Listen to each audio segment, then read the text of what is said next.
오늘은 사도 바울의 회심 간증이라는 제목으로 함께 은혜를 나누겠습니다. 여러분, 회심이 뭡니까? 회심. 그 교회 나오기 전에 회심이라는 말 쓰셨습니까?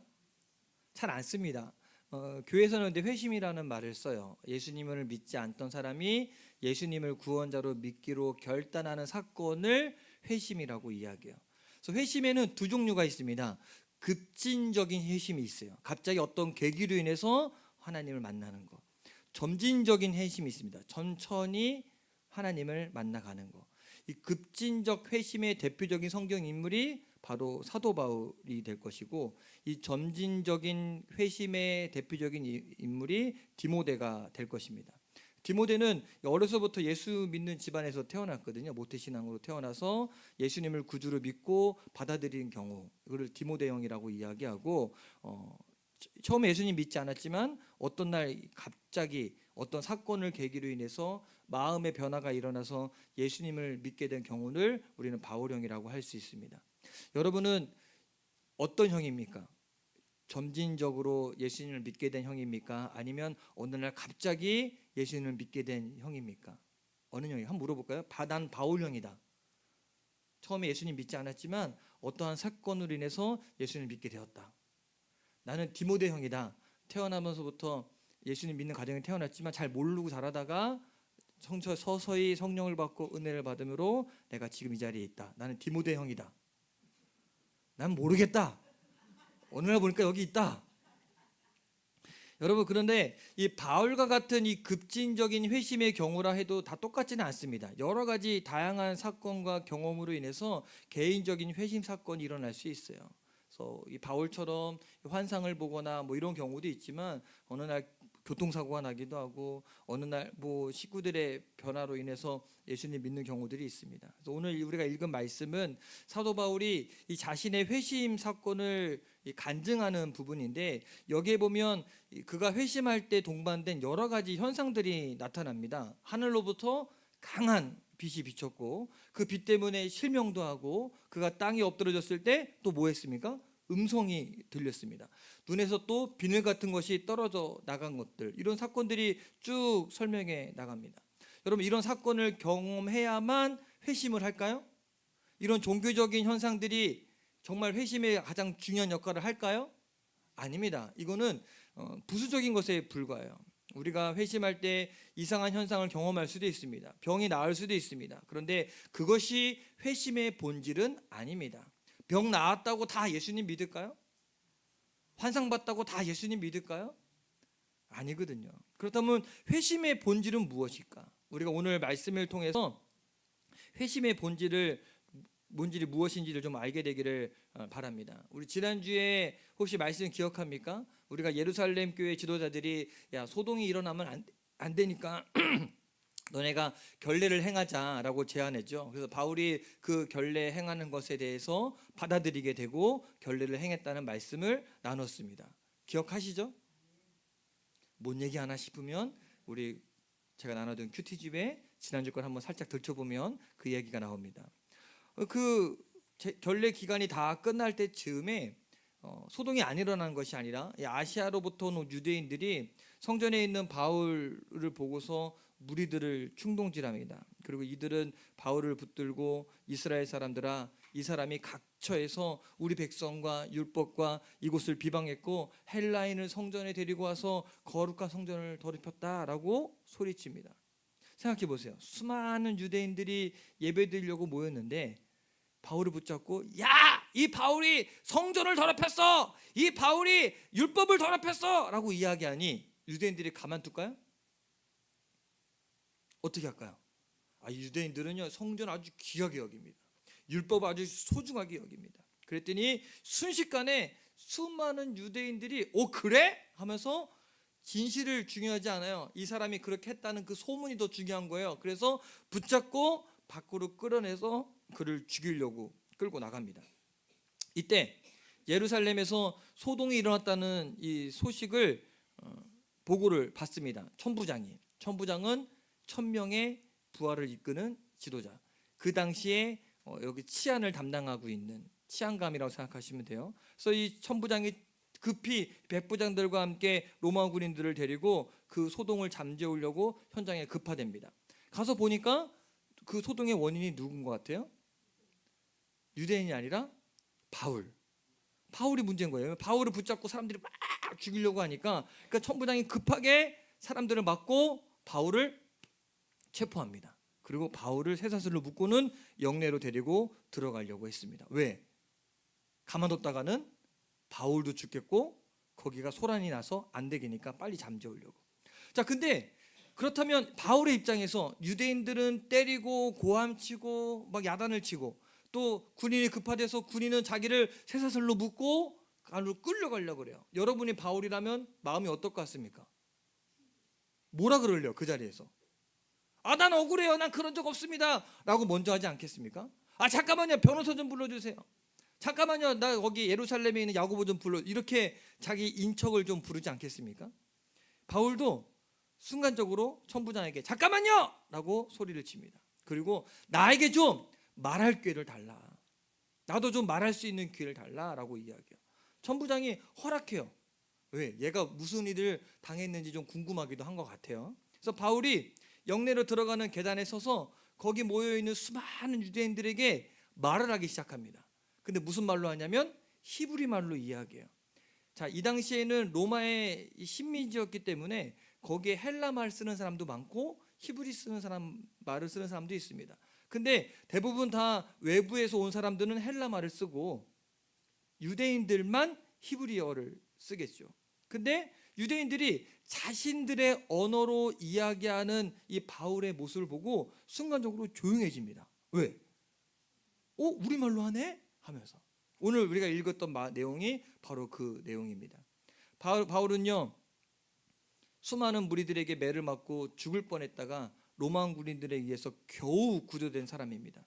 우리 같으면 얼른 그 자리를 피하려고 할지도 모릅니다. 그런데 바울은 그 짧은 순간에 말할 기회를 얻어서 많은 유대인들에게 복음을 전하려고 했습니다. 여기서 우리는요, 바울의 관심사가 무엇인지를 우리가 알 수 있습니다. 바울의 최고의 관심은 무엇일까요? 복음입니다. 복음. 그래서 그는 매를 맞고 감옥으로 끌려가는 그 상황에서도 기회를 만들어서 예수님을 전하려고 했습니다. 우리가 잘 아는 최건능 목사님이라는 분이 있습니다. 일제시대 때 복음을 증거하다가 일본 순사들에게 붙잡혔어요. 근데 이분이 때릴 때마다 했던 말이 있대요. 비명을 지르는 것이 아니라 예수!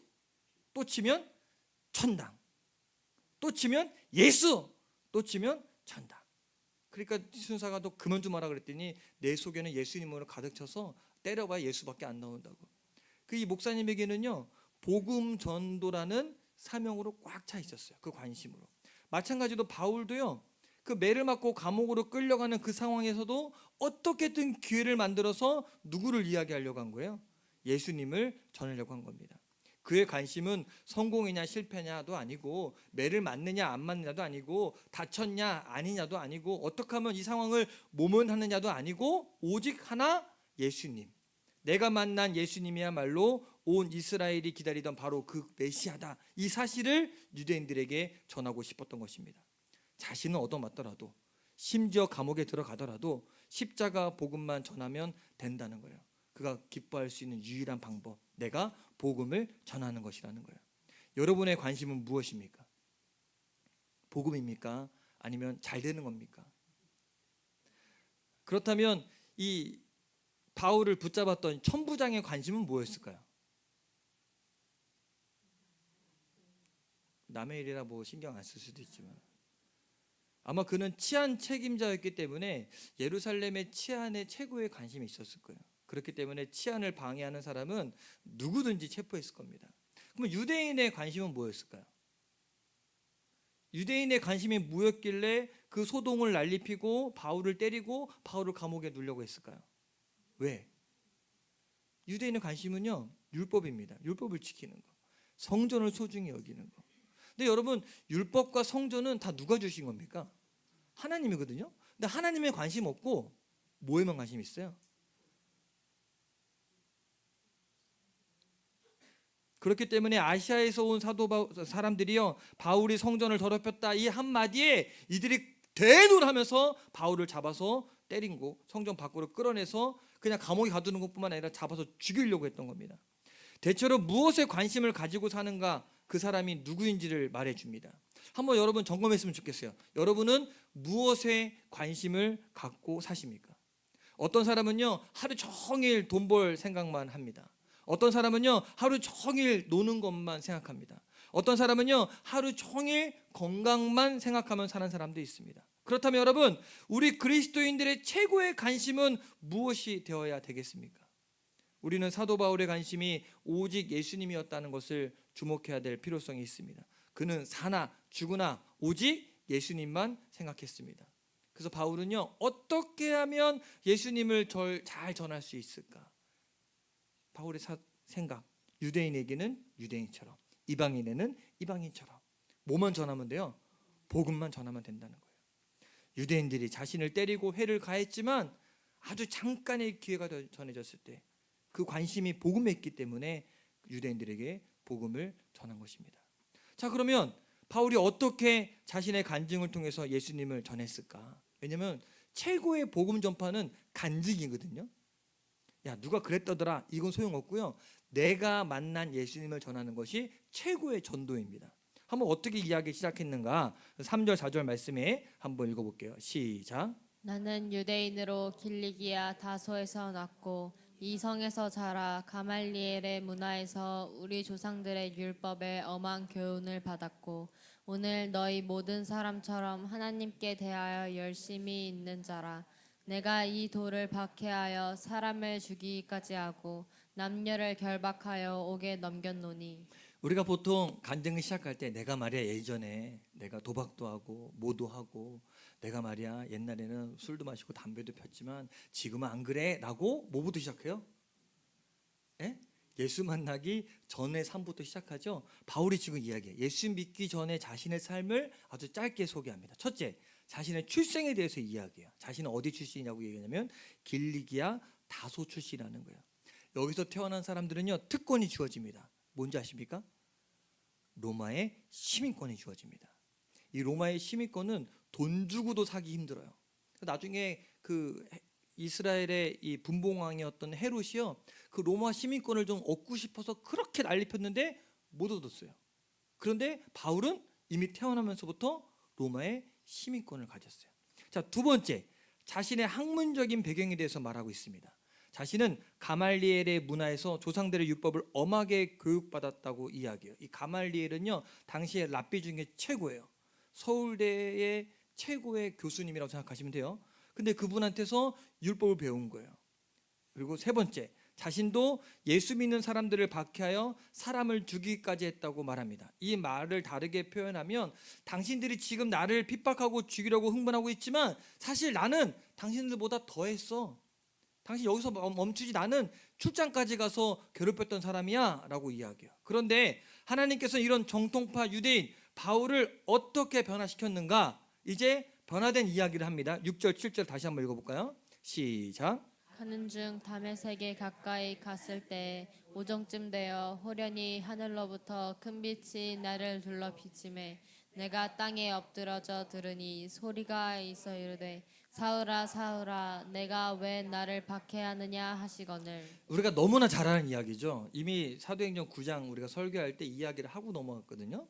여기 보면 바울이 다메섹으로 가는 도중에 정오쯤 되었을 때 갑자기 태양보다 더 밝은 빛이 그를 둘러 비쳤습니다. 그 빛에 그가 눈이 멀었어요.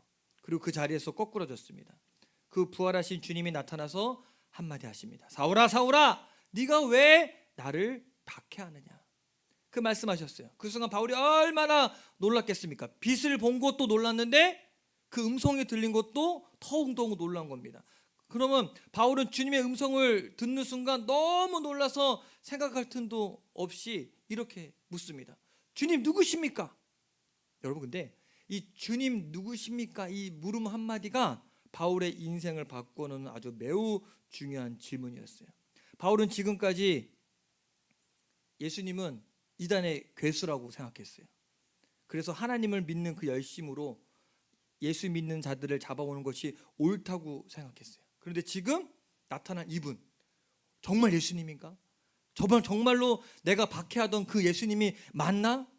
그렇게 묻는 거예요. 여러분, 우리가 바울처럼 예수님 당신은 누구십니까? 라고 물을 수 있는 신앙이 되어야 돼요. 여러분, 당연한 것이긴 하지만 여러분 물어보신 적 있습니까? 예수님은 정말 나의 하나님이십니까? 예수님 누구십니까? 라고 물어본 적 있으십니까? 손 한번 들어볼까요? 나는 물어본 적 있다. 예수님 처음 만났을 때 예수님은 누구십니까? 라고 기도하면서 물어본 적 있다. 한 번도 안 물어봤다. 한번 물어볼까요? 예수님 당신은 누구십니까? 별로 안 묻고 싶은가 봐. 물어봐야 돼요. 또 한 가지 더 주목해야 될 것이 있는데, 바울이 예수님을 만나는 그 순간 바울과 함께 다른 사람들도 빛을 봤거든요. 근데 소리는 누가 들었어요? 소리는, 그 음성은요 사울만 들어요. 주변에 있는 사람들은 뭔가 천둥 소리처럼 들리긴 하지만 음성으로 들리지는 않았어요. 말하자면 여러 사람이 경험한 것이 있고 개인적으로 경험하는 것이 있다는 것입니다. 대체로 어떤 종교적인 현상은요 많은 사람이 볼 수 있도록 나타날 수 있어요. 그러나 예수님을 개인적으로 만나는 사건, 그 성령님께서 그 사람의 영혼에 말씀하시는 경우는 굉장히 개인적입니다. 바울을 보십시오. 그가 빛을 본 것만이 아니라 부활하신 주님의 음성을 개인적으로 들었어요. 바로 이 개인적인 만남의 사건이 회심의 본질입니다. 그래서 예수님을 인격적으로 반드시 만나야 돼요. 성경에 보면 주님을 만나 회심한 사람들은요 다 이렇게 주님을 개인적으로 만났어요. 베드로를 보십시오. 베드로는 어느 날 갈릴리 호수에서 빈 그물을 씻다가 자신을 찾아온 예수님을 개인적으로 만났어요. 그리고 부르심을 받았거든요. 마태도 그랬고 사도 바울 역시 그렇게 했다는 겁니다. 혹시 여러분들은 개인적으로 주님을 만나 보셨습니까? 주님과의 개인적인 만남의 경험이 우리를 변화시키고 구원의 확신을 주고 심지어 어떤 어려움도 이기게 만듭니다. 예수님을 반드시 만나야 합니다. 주님의 음성을 반드시 들어야 합니다. 제가 들은 간증 가운데 이런 이야기가 있어요. 어떤 분이 이혼의 아픔을 가슴에 안고 힘들게 살아가게 되었습니다. 그러다 교회에 나오게 되었는데, 이분이 교회 나온 지 1년 정도 되었을 때 새벽 기도 시간에 주님의 또렷한 음성을 들은 겁니다. 내가 너를 사랑한다. 내가 너를 사랑한다. 저를 사랑한다고요? 주님, 그럼 얼마큼 사랑하시는데요? 내가 너를 이만큼 사랑한다. 그 이만큼이 얼마일까요? 죽기까지 사랑한다. 이분이요 그 음성을 듣자마자 상황은 변하지 않고 환경은 변하지 않았는데 마음 가운데 있던 그 응어리 전 아픔이 사라지고 그 말씀 한마디에 이후의 삶을 살아갈 힘을 얻고 평생을 주님과 함께 살 것이라는 간증을 했습니다. 여러분, 주님의 음성을 듣고 주님 만나는 것 굉장히 중요합니다. 우리에게 살아갈 힘을 줍니다. 그런데 사실 이것은요 사도 바울이 의도한 것이 아니에요. 사도 바울이 주님 만나고 싶어서 부르짖다가 만난 거 아닙니다. 주님이 일방적으로 바울을 찾아온 거예요. 마치 내가 길 가다가 골목길에 누구랑 꽝 부딪혔는데 알고 봤더니 누구야? 예수님이야. 이 바울 입장에서 그런 거예요. 다메섹 도상으로 가다가 주님이 갑자기 나타나셔서 말씀하신 거예요. 아, 예수님, 당신이 바로 나를 위해 십자가에서 죽으신 분, 나의 구원자이군요. 이제 성령님으로 내 안에 들어오셔서 나와 함께 하시는 분, 감사합니다, 주님. 여러분, 이런 것이 바로 예수님과의 개인적인 만남이고 이것이 은혜고 또 복음입니다. 오늘 말씀을 계속해서 보면 바울은 예수님을 만나고 나서 두 번째 던진 질문이 있습니다. 그것이 뭐냐면, 주님, 제가 무엇을 해야 합니까? 10절 한번 같이 읽어봅시다. 시작. 내가 이르되 주님 무엇을 하리이까? 주께서 이르시되 일어나 다메섹으로 들어가라. 내가 해야 할 모든 것을 거기서 누가 이르리라 하시거늘. 여기 보면 바울이 주님 만나고 나서 첫 번째 말을 하는데, 주님 무엇을 하리이까? 여기서 이 물음 역시 참 중요합니다. 앞에서 나온 질문, 주님 누구십니까? 나는 예수다. 답을 들었어요. 그 다음은 기독교인이 됩니다. 우리가 주님 누구십니까? 난 너를 사랑하는 예수다. 내가 너를 구원한 구원자다. 내가 너를 사랑하는 너의 구원자다. 이 답을 들었어요. 그럼 우리는 예수 믿는 기독교인이 됩니다. 그것으로 예수님과 자신과의 1차적인 관계가 딱 형성이 돼요. 비유하자면요, 애굽에서 구원을 받고 홍해를 건넌 것과 같습니다. 그러나 여러분, 홍해를 건너긴 했지만 이스라엘 자손들이 곧바로 가나안 땅으로 들어갔습니까? 못 들어갔거든요. 우리가 알다시피 그들은 광야에서 몇 년을 지냈습니까? 40년을 보내야 했습니다. 그렇기 때문에 주님 무엇하리까? 내가 무엇을 해야 합니까? 이 두 번째 질문은요, 광야 같은 이 세상을 내가 어떻게 살아야 됩니까? 내가 여기서 무엇을 해고 살아야 됩니까? 우리에게 사명, 어떤 사명이 나에게 있습니까? 라는 질문이고 삶의 목적에 관한 문제입니다. 여러분, 주님께 물어보십니까? 나 뭐 할까요? 물어보십니까? 알아서 하십니까? 묻고서 답을 듣고 하십니까? 많은 그리스도인들이요, 이 두 번째 질문을 제대로 하지 않아요. 왜? 그냥 내 멋대로 살고 싶거든. 내가 하고 싶은 대로 하고 싶거든요. 요즘에 제가 막내를요 엄청나게 많이 혼내고 있어요. 안 혼내고 싶어요. 왜 그러냐면 우리 큰애를 많이 혼냈더니 얘가 커갈수록 그 밟던 애가 조금 정도 말을 닫기 시작하더라. 그래서 내가 다짐을 했어요. 이제는 더 이상 기회가 없잖아요. 5째 날 수가 없잖아. 그러니까 넷째를 키우면서는 내가 절대 혼내지 않으리라. 절대 야단치지 않으리라. 왜? 그 밝은 거, 그 에너지를 제가 받고 싶어서. 근데 문제가 있어요. 지가 하고 싶은 건요 기어이 하고 말아요. 하지 마라. 기어해요. 아주 그냥 속을 뒤집어놔요. 그러니까 형아 누나들이 참고 참다가 폭발하는 거예요. 그래서 제가 요즘에 혼을 내요. 야, 네가 하고 싶어도 참아야 돼. 응, 알았어. 그리고 또 해요. 손에 쥐고요. 하지마, 하지마, 그냥 해요. 먹지마, 그냥 먹어요. 뜯지마, 그냥 뜯어요. 어떻게 할까 얘를?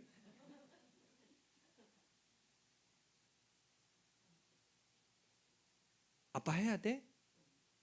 내가 뭐 할까? 한마디만 물어보면 괜찮거든요. 해야 될 것과 하지 않고를 구분할 수 있어요. 근데 묻지 않아. 그래서 물어. 너 왜 안 묻냐? 왜 네가 하고 싶은 거 하냐? 이유가 있을까요? 그냥 하고 싶은 거 하는 거예요. 자, 여러분 제가 물어볼게요. 여러분은 왜 하나님께 묻지 않고 하십니까? 왜? 아니요. 물었다가 하지 말라고 하면 어떡하지? 그게 더 큰 거예요, 사실. 그러다 보니 삶이 변화되지 않습니다. 묻지 않으면. 예수님 만나기 이전에 그리고 예수님 만난 이후의 삶이 똑같아요. 마치 이스라엘 자손들이 애굽에서 구원받았지만 애굽의 습관, 그 근성 그대로 가지고 광야에서 방황하면서 자꾸 애굽 땅으로 돌아가려고 했던 그 노예 근성, 미션을 잃어버린 채 방황하는 그리스도인들, 우리의 모습 그대로를 보여주고 있습니다. 그러므로 우리는 이 바울의 두 번째 질문, 주님 내가 무엇하리입니까? 무엇을 할까요? 물어야 됩니다. 그런데 오늘 말씀에 흥미있는 것이 바로 주님의 대답입니다. 주님께서는 바울에게 이렇게 말씀하십니다. 일어나서 다메섹으로 들어가라. 자, 잘 생각해 보세요. 바울은 지금 다메섹에 뭐 하러 갑니까? 복음 전하러 가요? 아니요. 예수 믿는 사람들 잡아 죽이러 가는 길이에요. 그럼 예수님 만났어. 제가 무엇할까요? 너 고 백 돌아가. 이렇게 말해야 정상이라고 생각하잖아요. 근데 예수님께서 뭐라고 이야기해요? 너 다메섹으로 가던 길 그대로 가. 자, 우리 생각에는 이때부터 주님께서 바울에게 너는 이방인을 위한 택한 나의 그릇이야. 이제 너는 복음 전하고 순교해야 돼. 이제는 모든 걸 해야 돼. 이렇게 말할 것 같은데 그렇게 말씀하지 않으세요. 그냥 너 가던 길 가라고 이야기해요. 왜 그럴까? 우린 여기서 사명을 받는다, 주님을 위해 헌신한다는 것이 무슨 의미인지를 좀 알아야 돼요. 우리는 사명을 받는다 생각하면 거창한 걸 생각하거든요. 내가 목사가 돼야 되나? 주님께 헌신한다는 것, 장소를 바꾸는 것이 아니라는 겁니다. 어떤 사람은요, 주님을 만나면 직업도 버리고 학교도 그만두고 자기가 가던 길을 다 바꿔서 신학교 가서 목사가 된다고 생각하는 경우도 있습니다. 그러나 그렇지 않습니다. 주님은 바울이 가던 다메섹으로 그냥 가라라고 하셨습니다. 다메섹이라는 장소를 바꾸라고 하지 않았습니다. 변한 것은요, 장소가 아니라 목적입니다. 다시 말하면 다메섹으로 가는 의미와 목적이 달라졌다는 겁니다. 예수님 만나기 전에는요, 예수 믿는 사람을 잡으려고 다메섹으로 갔지만 예수님 만나고 나면 그 다음에는 다메섹으로 가는 목적이 달라진 거예요. 다메섹은요, 사명을 받아야 하는 곳이 되었습니다. 이와 비슷한 이야기를 성경에 찾아보니까 요한복음 4장에 나오거든요. 이 수가성의 사마리아의 여인은요, 예수님을 만났어요. 어디서 만났습니까? 찬양하잖아요. 우물가의 여인처럼.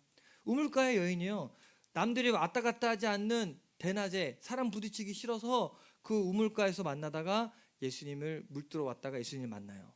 예수님이 구원자를 영접합니다. 그리고 나서 이 여인이 어디로 갔을까요? 물동이를 버려두고 어디로 갔어요? 자기 터전, 자기 동네로 돌아갔어요. 자, 이 여인이 그전에는 이 집 주변에 돌아다니는 것이 어려웠을까요? 어려웠을까요? 결코 쉽지 않습니다. 왜? 사람들이 손가락질, 사람들의 시선이 두려워서. 근데 이제 예수님 만난 이 여인에게는요, 이 동네가 이전에 그 동네가 아니에요. 완전 새로운 동네가 된 겁니다. 다른 의미예요. 다른 목적이에요.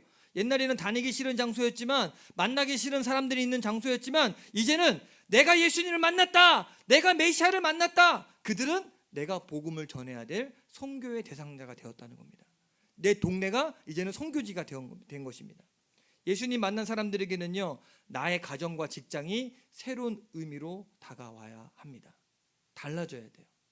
이렇게 얘기해 볼까요? 시집살이가 고통스러운 한 며느리가 있다고 생각해 봅시다. 저희 며느리는 시집살이를 안 합니다. 저희 며느리 얘기는 아니고, 제 며느리 아니고 저랑 같이 사는 제 아내 얘기하는 거니까. 저희 시어머니가 계셔서 한 얘기는 아니고요. 이 며느리가 시집에서 도망치고 싶고 남편에게서 도망치고 싶다고 하는데, 어느 날 주님 만났습니다. 그리고 구원 받았습니다. 그리고 주님 앞에 주님 제가 무엇 하겠습니까? 라고 물어보면 주님 뭐라 그러실까요? 야, 빨리 도망가라! 그러실까요? 아마 주님은 여러분 다 지금 예측하고 있잖아요. 다시 그 집으로 가라 하실 겁니다. 아무리 형편없는 남편이라고 또 주님은 그 남자에게서 도망가지 말고 다시 그에게로 가라라고 하실 겁니다. 장소를 바꾸려고 하지 말고, 삶의 현실을 피하려고 하지 말고, 오히려 삶의 목적과 방향이 바뀌어야 된다는 거예요. 근데 우리는 기도할 때 그 목적과 방향을 바꾸는 것이 아니라 뭐만 하냐면 뭐예요? 상황을 바꾸려고 그러고 뭐 하는 거예요? 환경을 바꾸려고만 해요. 자, 마지막으로 11절 13절 말씀 함께 같이 읽어볼게요. 시작. 네? 컴퓨터가 나갔어요? 왜 나갔어요?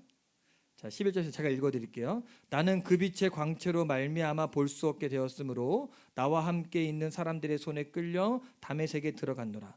율법에 따라 경건한 사람으로 거기 사는 모든 유대인들에게 칭찬을 듣는 아나니아라 하는 이가 내게 와 곁에 서서 말하되 형제 사울아 다시 보라 하거늘 즉시 그를 쳐다보았노라.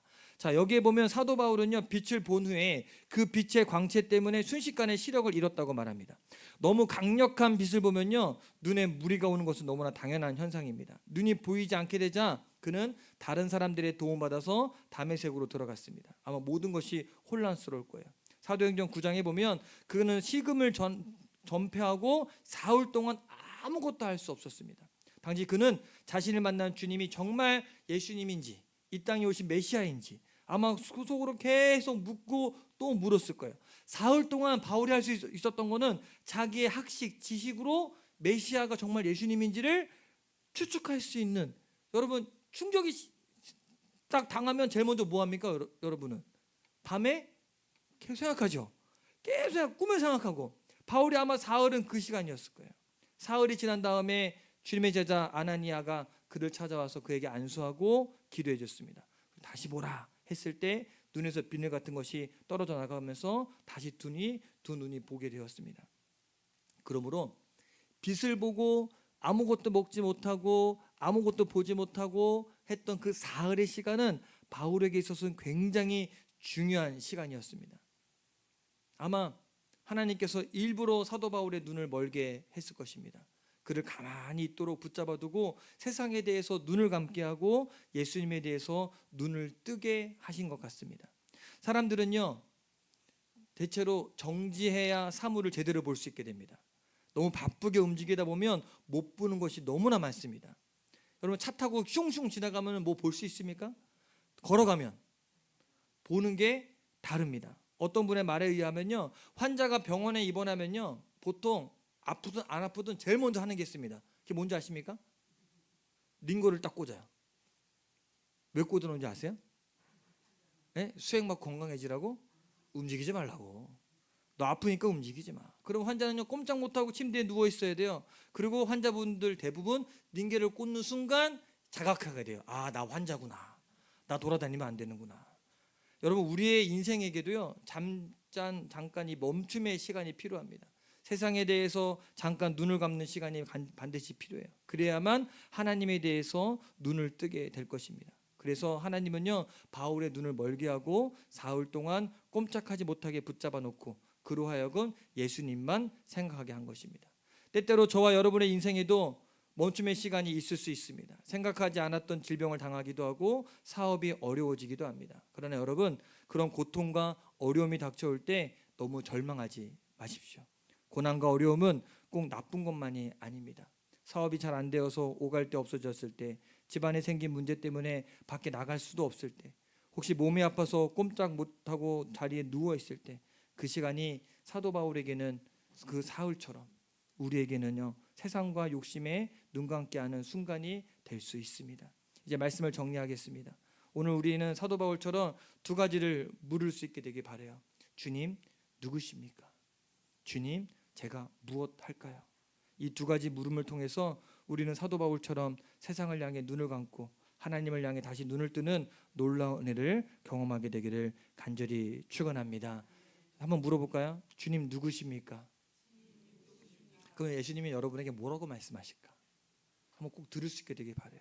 그 다음에는 우리가 그 음성을 들었으면 이렇게 또 물어봐야 돼요. 주님, 제가 무엇 할까요? 따라해 볼까요? 주님, 제가 무엇 할까요? 그러면 주님께서 우리의 갈 길을 일러 주실 것입니다. 우리 같이 찬양하고 함께 기도하겠습니다. 우리 주님 말씀하시면 내가 나아가리라. 컴퓨터